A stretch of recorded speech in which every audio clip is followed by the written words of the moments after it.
Olá!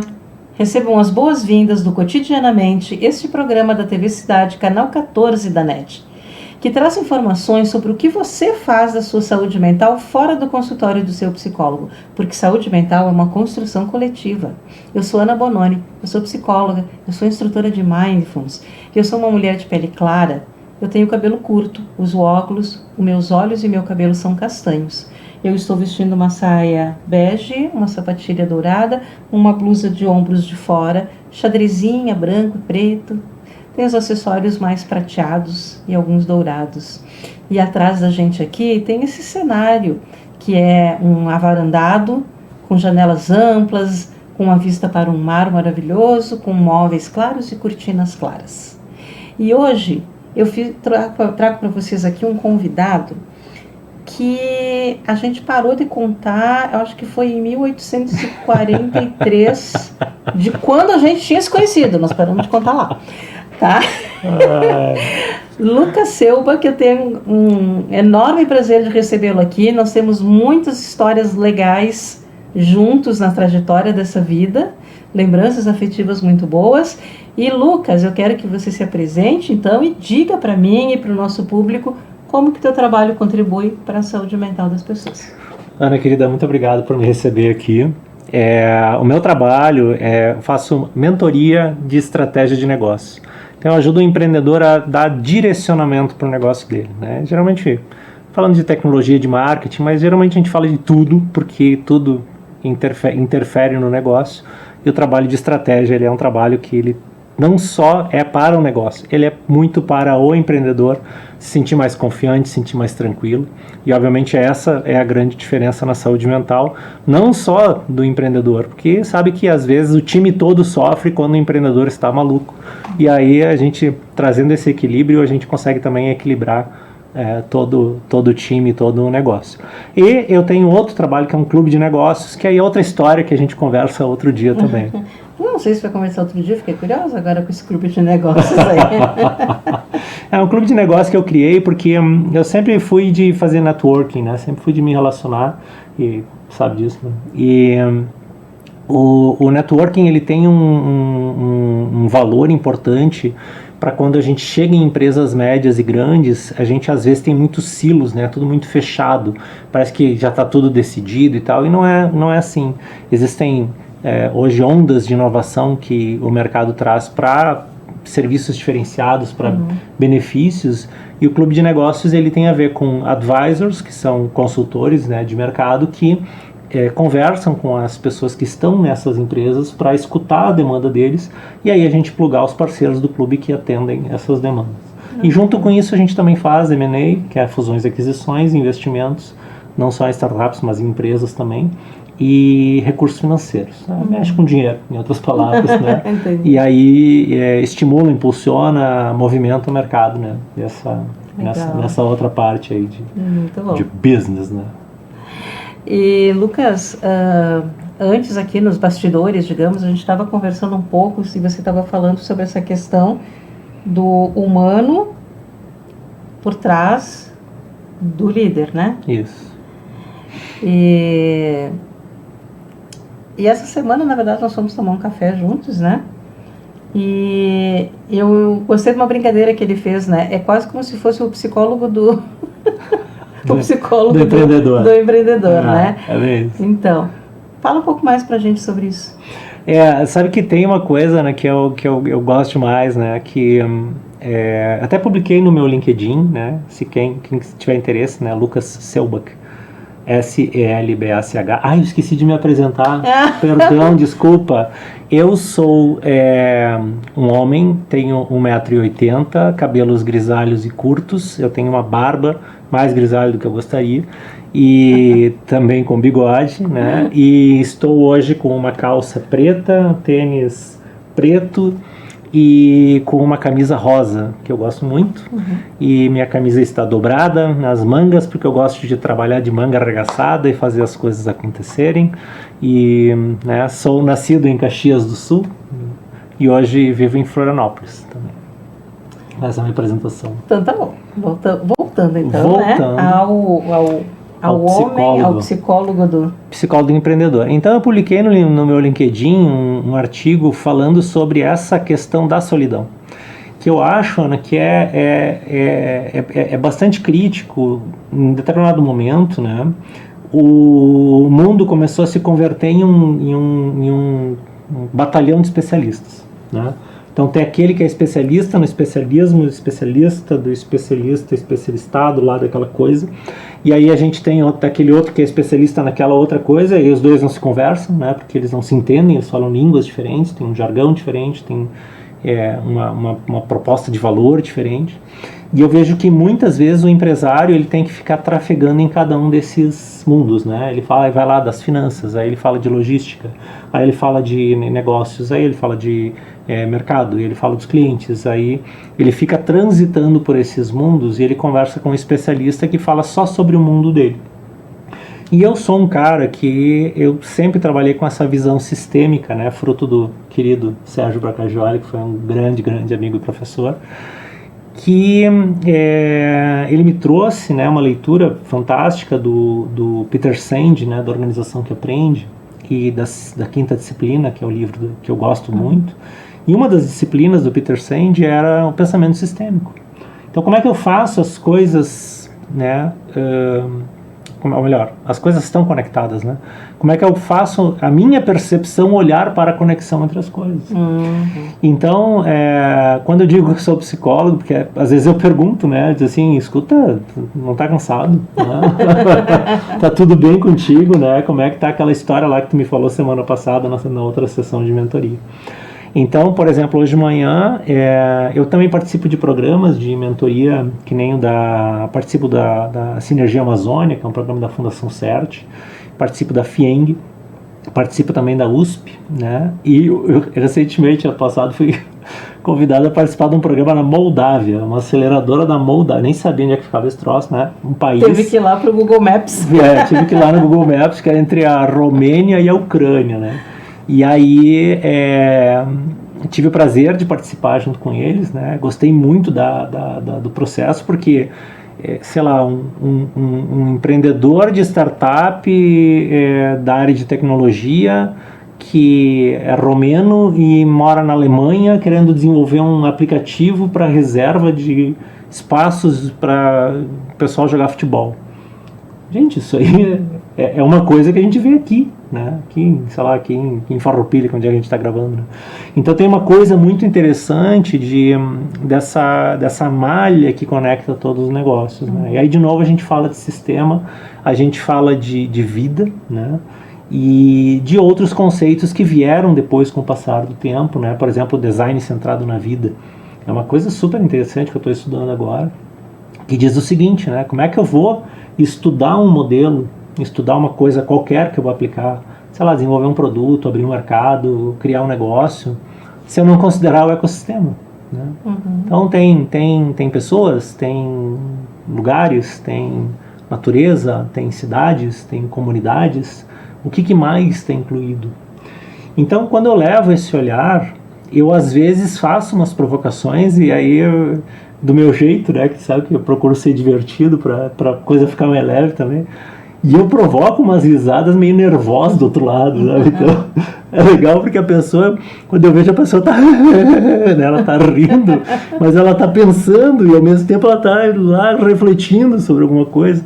Então é aquela provocação, né, que muitas vezes de uma forma leve, suave, a gente vai e faz uma provocação profunda.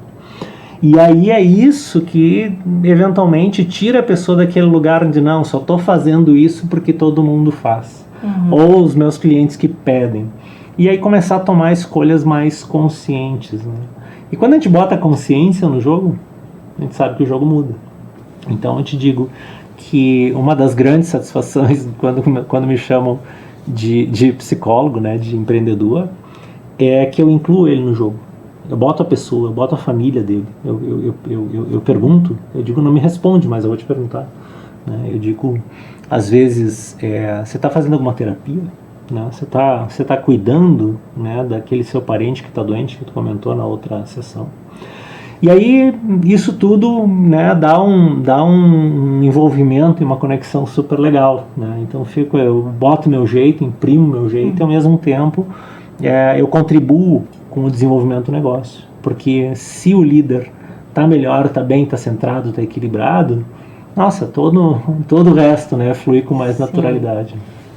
Sabe, Lucas, que eu já falei aqui em outros programas, eu vou repetir, outras entrevistas vou repetir aqui com o Lucas, que quando eu comecei como psicóloga, eu atendia bebês e crianças. Estudei muito sobre isso. E realmente, assim, a infância, ela é determinante da vida adulta. A primeira infância é a mais importante. E como é que a criança faz, né? Se uma criança cai, a primeira coisa que ela faz, ela olha pro pai e pra mãe. Se o pai e pra mãe sorrir, brincar, ela vai rir também. Se o pai e a mãe diz, ai meu Deus, coitadinha, ela vai chorar. Né? Sim. Primeira coisa, ela olha pro pai e pra mãe. Eu ainda brinco com os pais assim, ó. E aproveita que é só até os 6 anos. Depois entra a professora na jogada. Ai de ti se tu contrariar a prof, né? Exatamente. Aí, eu entendo que o líder é a mesma coisa. A mesma coisa. Tá? O funcionário vai olhar para o líder num momento de crise. Como é que ele está? Como é que ele está pensando? Né? Recentemente, numa reunião mesmo, uma colega disse assim, quando eu era CLT, eu sempre olhava para a minha liderança e eu tentava fazer como eles estavam fazendo. Olha só. Né? É um espelhamento, ou seja, né? A gente repete a nossa infância, né? Não, total, Ana, isso aí faz tanto sentido, porque muitas vezes geralmente o pessoal mais jovem, né, que está empreendendo, assim, que está começando, assim como eu comecei com 20 anos, que a gente ainda está entendendo a coisa toda, e aí eu falo para eles de arquétipos. Né? Então, o arquétipo do dono do negócio como o pai, muitas vezes, ou da dona do negócio como a mãe. E como muitas vezes esse liderado, né, quer seja ele funcionário, quer seja ele um terceirizado, ou uma pessoa de relação que está por ali, né, circulando com algum projeto, alguma coisa assim, como eles têm esse olhar e como a gente precisa transcender uma coisa muito importante que eu costumo dizer, que a pessoa não precisa buscar a perfeição, no sentido de querer ser o mais certinho do lugar e aí começar a ficar tenso e preocupado, porque afinal estou dando exemplo, que isso é uma outra fonte de muita tensão e muita doença, né? Que tá certo, não tá certo, e aí cria aquele clima assim, sabe? Tipo, parece que tudo vai explodir em 3 segundos, né? Mas ao contrário de um relaxamento, né? Que é o olho do furacão, né? Que tá tudo girando ao redor, mas eu tô aqui. E isso a gente só consegue com meditação, com presença, né? Hoje é mindfulness, que é uma área que tu trabalha, né? Como é importante as práticas, né? Para a gente conseguir também integrar as pessoas. Sim. Como aquela história do celular, assim, ao invés de a gente fazer, né, a gente trocar isso por vivências, por interações, né? Por trocas dentro do grupo.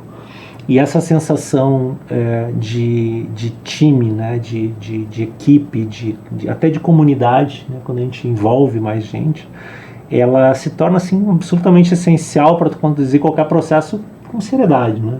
Porque, vamos combinar, né, o Brasil é um país tão enorme, tão cheio de demanda para tanta coisa, que tem muito empresário que não está fazendo de qualquer jeito e a coisa vai porque tem cliente a rodo. Né? Mas quando a gente começa a dizer assim, opa, tem concorrência, né? O mercado está mais exigente, o consumidor se tornou mais criterioso, né? Hoje a gente pesquisa tudo, a gente vai atrás, a gente se informa, não é mais aquela coisa de, me dá isso aqui. Então começa a criar um outro nível de empreendedor também, mais consciente, mais... que se aprofunda mais também e que também tem o desejo de que o seu time vá crescendo junto, né? Que é a história da evolução do grupo, que é o cenário ideal. Né? Lucas, deixa eu fazer uma pergunta. Esses tempos a gente estava numa reunião de consultores e surgiu um debate a respeito de uma nomenclatura. Funcionário ou colaborador? Alguns lá chamavam de colaborador. E o outro falou algo que para mim fez sentido, mas eu gostaria de te ouvir também. Ele disse, ele é funcionário, ele não é colaborador. Né? Ah, mas é que aqui dentro a gente chama de colaborador porque nós somos uma família. Tu convida todos os seus funcionários para festa de família no Natal? Boa. Como que a gente pode fazer essa distinção, né?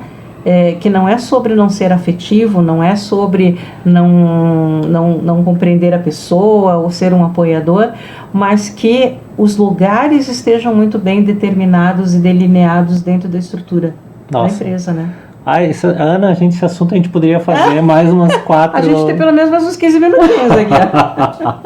Tá, esse assunto eu adoro, tá? E eu vou puxar o nosso querido mestre lá, o Sérgio Bacajoli, que ele falava de um cara chamado Ken Wilber. O Ken Wilber, ele criou a visão integral, né? E a teoria da espiral ascendente, todos os quadrantes, todos os níveis. E aí teve um cara que se inspirou no trabalho dele para fazer um trabalho das organizações chamado Frederic Laloux. E o Frederic Laloux escreveu um livro chamado Reinventando as Organizações. E ele diz uma coisa sensacional, assim, né? Bom, todo livro eu recomendo, né, para todo mundo que, tipo, saiu, né, tá com aquela carinha assim, tipo, para onde é que eu vou? E aí quer a inspiração, né? Então é um livro que eu recomendo, Reinventando as Organizações. E aí ele diz uma coisa muito interessante, ele diz assim, cuidado com as metáforas. Porque se tu diz aqui a empresa como uma família, né? Quer dizer o quê, né? Ah, tu vem de uma família paternalista, por exemplo. Eu fui criado numa família patriarcal, né? O pai falava, todo mundo quietinho, né? O pai dizia, tu faz. Não tem essa história de, que nem hoje a gente vê, né? Minha filha discutindo comigo filosoficamente as coisas, adoro, né? Adoro. E eu digo às vezes para ela assim, filha, daqui a 3 anos a gente fala de novo sobre isso. Eu faço isso com os meus também. Principalmente quando sobre filhos, eu digo, dá um stand-by aqui. Isso. Quando vocês forem pais, a gente retorna ao assunto. Isso, ótimo, né? Vamos mudar o cenário aí pra gente falar. Até quando a minha filha engravidou, ela disse, mãe, podemos voltar àqueles assuntos que ela me deixou pendente? Eu disse, sim. Então, olha que coisa legal, né? O Laloux, ele fala sobre essas metáforas, assim, né? Essa coisa do matar um leão por dia, essa coisa temos que conquistar território, que é uma guerra, que é uma luta. A gente tem que tomar cuidado com essas metáforas, porque são metáforas que muitas vezes nos remetem a um padrão, que é um padrão de sobrevivência da humanidade, que já está para lá de acabado, né? A gente entra num mercado que tem, sei lá, 50 mil itens. Isso é uma coisa que nunca existiu na humanidade, que hoje a gente tem disponível. Então, a questão, por exemplo, funcionário, colaborador, né? Eu gosto da etimologia das palavras, né? Funcionário, funciona. É uma coisa que funciona e não funciona, né? É uma coisa que eu ligo e desligo. E acho que ela acaba muitas vezes ficando impessoal, né? Colaborador, uma pessoa que colabora, né? Uma pessoa que contribui para o ambiente. Talvez seja isso, talvez seja um outro nome, não sei. Eu acho que não tem tanto essa questão, mas o que mais tem é o jeito como é tratado. Total, concordo totalmente. Né? Então, por exemplo, uma coisa é o meu discurso, outra é o meu comportamento. Se eu posso usar as palavras mais lindas, fofas do mundo e ser aquele cara sensacional, daí quando desligam a câmera, fecha a porta, eu escurraço as pessoas, aí não adianta, né? Não adianta, o critério ele cai. Então, respeito, inclusão, né? Questionamento.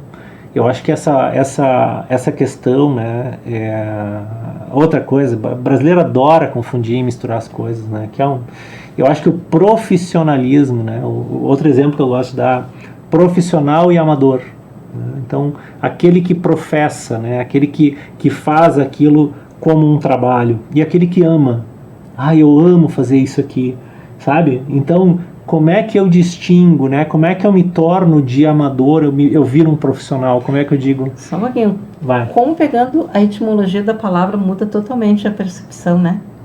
Eu nunca tinha pensado no amador como eu amo. Olha que legal isso, amei.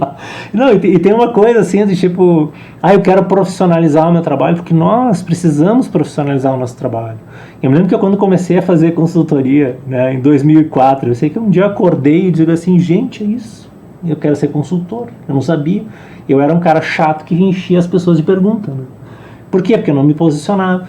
Então, uma metáfora, já que a gente estava falando metáfora, né, do Lalu, que eu gosto demais, que é um livro do meu querido amigo Leandro Dana, ele me deu, que chama A Arte Cavalheiresca do Arqueiro Zen. Como vocês percebem, eu gosto de ler, eu recomendo que você também leia, tá? Ainda tá meio em desuso, mas vale a pena.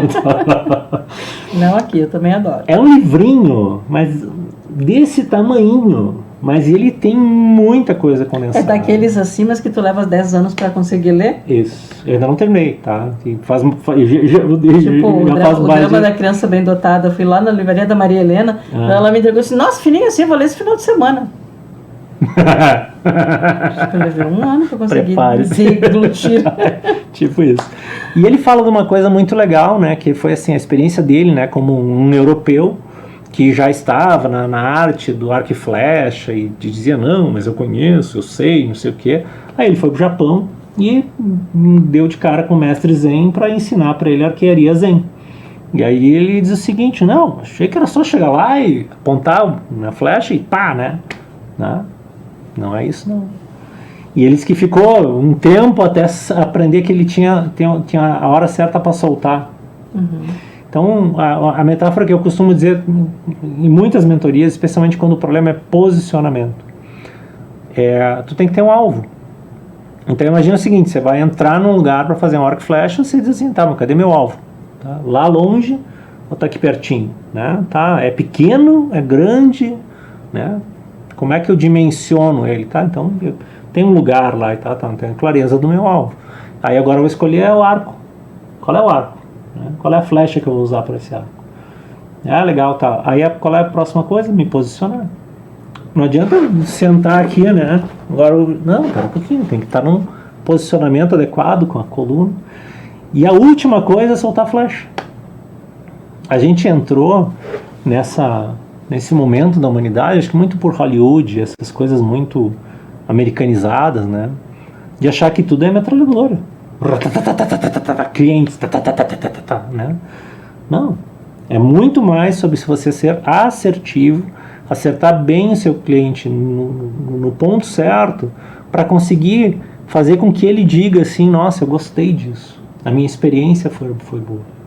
E hoje, por exemplo, nessa mentoria que eu dei hoje de manhã, eu falava sobre Customer Success, que é uma outra coisa que se discute, que eu vendo para empresas, né? Beleza. A tua empresa que está comprando de ti está vendendo alguma coisa para alguém. Se o teu produto que tu vende para a empresa está sendo vendido para um cliente, né, que na linguagem das startups a gente chama de B2B2C, que é business to business, né, negócios para negócios, e A2C, que é to consumer, que é negócios para consumidores. Se eu tenho essa terceira etapa, como é que eu chego aqui nessa ponta e ajudo ele a terminar? Por quê? Porque se quanto mais eu ajudar ele, melhor eu fico. Mais ele vai gostar de mim, mais a nossa relação fortalece, mais ele vai vender, mais o cliente dele vai ficar satisfeito, vai lembrar do que? Da minha marca lá na ponta. Então o Customer Success virou uma coisa muito usada nas empresas de tecnologia e que as outras começaram a se dar conta. Não, pera um pouquinho. Será que meu produto lá no ponto de venda da loja, que era a discussão de hoje de manhã, né? Será que se eu ajudar a vendedora a vender, será que vai me ajudar? Será que se eu estimular ela de alguma forma, não necessariamente com comissão, mas com informação, com conhecimento, será que ela não vai querer vender mais aquele produto? Então, como é que eu crio esse cenário para facilitar, favorecer, estimular? Então, tudo isso tem a ver, para mim, com a mesma metáfora. Porque eu me posiciono, eu sei onde é que eu estou, eu sei onde é que eu quero chegar, e eu sei o que eu tenho que fazer. Tu sabe tudo? Não. Eu vou descobrindo ao longo do processo. Mas eu sei que tem um processo. E isso é uma das coisas, Ana, que eu acho que é muito importante, né? Voltando para a pergunta, né, sobre funcionário ou colaborador, né? Que jogo que eu estou jogando? Eu estou jogando o jogo do não estou nem aí, eu quero mais que venham, batam um ponto e vão embora, e ninguém me atrapalhe. Ou estou jogando o jogo de vamos desenvolver um time de qualidade que vai atender as necessidades e eventualmente a gente vai cuidando da saúde mental, que agora está saindo a NR1, né? Sim. Para falar sobre saúde mental, que é outro assunto, né? mas que tem muito a ver com lembrar que somos seres humanos. Né? Então, se somos seres humanos, que tal tratar as pessoas tal e qual? E aí tem a inteligência artificial, que é outro medo. Mas a inteligência artificial vai roubar os empregos? Não.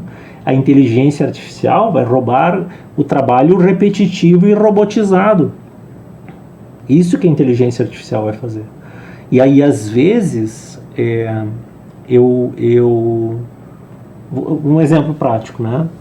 Um projeto que uma empresa lá do Rio de Janeiro, que eu represento no meu clube de negócios, que eles fizeram com um grande fabricante de bebidas, que simplesmente liberou o vendedor para não ficar fazendo aquelas tarefas repetitivas de fazendo pedido, calculando o produto. Ele ficou um consultor do ponto de venda. Vamos puxar isso aqui, vamos ajeitar mais para lá, para facilitar o trabalho lá da ponta. E tinha inteligência artificial e o projeto tem 6 anos, né? Então não é novo. Mas o viés qual é que era? Vamos usar a inteligência artificial para parar de fazer a parte robótica, a parte automática, e vamos deixar a mente das pessoas livres para a parte criativa. Então, tá? Então é isso. Basicamente é uma conversa sobre como é que eu humanizo, estimulo a criatividade e tiro aquilo que desumaniza, né? Que às vezes as pessoas acham que é a essência da empresa, né? Tá? Sim. Tem um processo de evolução aí no meio. Bom, enfim. Então, Lucas, o estudo que você está falando é o que, se tem alguém aí que está perguntando como é que é uma visão sistêmica dentro de uma empresa, é isso. É desde pensar, como é que está a tua família, resolveu, aquele parente que está doente, ele melhorou, do líder e dos liderados, né? Isso. Essa questão de, quando entra da empresa, os problemas têm que ficar lá fora, não existe, gente. Não tem como. E o contrário também não, tá? A pessoa está num ambiente péssimo e vai para cá, não, mas por que tu tá trazendo para cá? Deixa lá na empresa. Gente, isso requer uma evolução humana. Talvez a gente possa chegar lá um dia, mas é sistêmica a palavra mesmo, né? Vai influenciar no todo. E quando a empresa pensa nisso, tá, mas o que eu posso fazer para lá na ponta o resultado ser melhor e eu poder dar um suporte para quem está lá? Isso. Essa é uma visão sistêmica, né? Exatamente. Não, e aí a gente muda o jogo pelo seguinte, a gente diz, eu começo a olhar, ou seja, eu desperto a minha atenção para aquilo. Quando eu desperto a minha atenção, eu começo a colocar energia, né? Porque a lei da bioenergética, a energia vai para onde a atenção está, ela é válida para tudo. E aí, se eu boto energia naquilo, eu começo a fazer as perguntas e começo a ter um interesse para chegar lá naquele ponto e dizer, temos que resolver essa questão aqui. Tinha uma coisa que dentro do pensamento sistêmico também, que são os diagramas sistêmicos, que eu gosto de desenhar muitas vezes quando eu tenho que furungar, né? Quando eu tenho que aprofundar em alguma coisa que tá meio escondida ou tá meio dentro de outros subsistemas, por assim dizer. O diagrama sistêmico ele vai mostrando o que interfere no que e o que interfere nas coisas que estão interferindo, né? Então, mas sei lá, o transportador sempre atrasa. Tá, mas qual é que é o problema do transportador? Porque o contrato que a gente fez, não sei o quê. Tá, mas e o jurídico? Mas porque o jurídico, sabe? Então a gente começar a abrir isso e trazer mais clareza. Quando a gente faz isso, dá trabalho? Sim, dá trabalho. Mas muitas vezes a gente traz à tona coisas que eventualmente estão ali há sei lá quantos anos e que precisam ser resolvidas dentro das empresas para que as relações mudem. Vai trazer desconforto? Vai. Porque vai mexer no sistema, vai mexer no que é conhecido. O cérebro é preguiçoso, o cérebro quer fazer as coisas do jeito que sempre fez.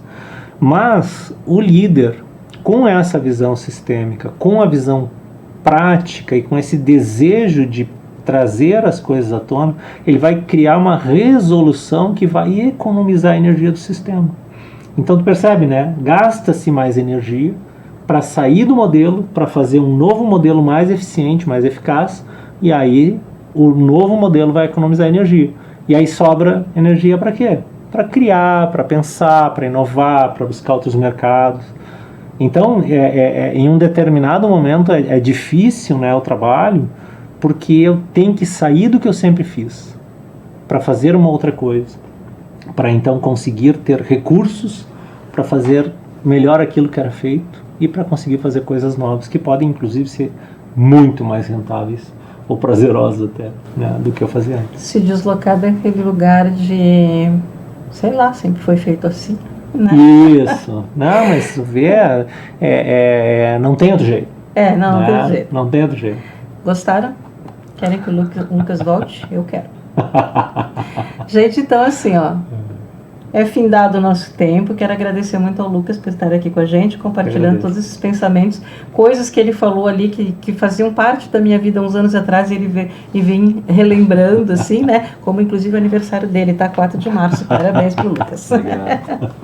Tá, obrigada, Lucas. Valeu, querido. É um prazer estar aqui e eu espero que vocês curtam. Eu tô no LinkedIn também, quem quiser conectar. Também tem um perfil no Instagram, né? Alice Selbach. E fico à vontade para fazer conexão com vocês. Ok. Até a próxima.